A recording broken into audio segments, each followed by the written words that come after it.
Muhammad Khalil bin Abdul Latif atau lebih dikenal Syekhona Khalil merupakan ulama karismatik dari Pulau Madura, Jawa Timur. Dan beliau terkenal memiliki banyak karomah. Berikut kisah karomah Syekh Khalil Bangkalan. Karomah yang nomor 1. Debat kepiting dan rajungan. Pada suatu hari, para ulama Makkah berkumpul di Masjidil Haram untuk berdiskusi membahas masalah dan hukum Islam yang sedang terjadi. Semua persoalan didiskusikan tanpa hambatan dan selalu mendapat solusi serta kesepakatan semua ulama. Namun pada masalah mengenai halal atau haramnya kepiting dan rajungan, terjadi banyak pendapat dan tidak menemukan solusi. Pada waktu itu Syekh Khalil berada di antara peserta diskusi. Melihat jalan buntu, ia lalu minta izin menawarkan solusi untuk masalah tersebut. Akhirnya, Syekh Khalil dipersilakan naik ke mimbar oleh pimpinan diskusi.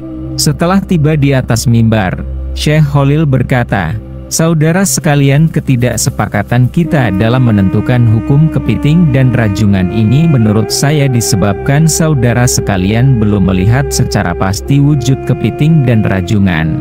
Semua ulama yang hadir dalam diskusi tersebut menyetujui keterangan Syekh Khalil.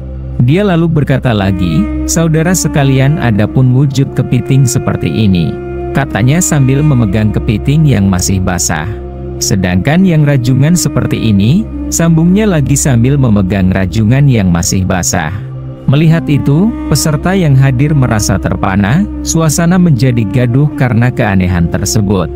Mereka heran dan bingung dari mana Syekh Khalil mendapatkan kepiting dan rajungan dengan sekejap mata.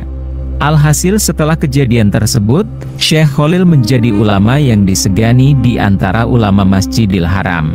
Karomah yang nomor 2. Membelah diri. Kisah karomah lain dari Syekh Khalil adalah kemampuannya membelah diri. Artinya, Syekh Khalil dikenal dengan kemampuannya bisa berada di beberapa tempat dalam waktu bersamaan. Suatu waktu pernah ada peristiwa aneh saat dia mengajar di pesantren. Ketika sedang mengajar, Syekh Khalil melakukan sesuatu yang tidak terpantau mata dan tiba-tiba baju dan sarung beliau basah kuyup. Kejadian ini pun sontak membuat para santri heran.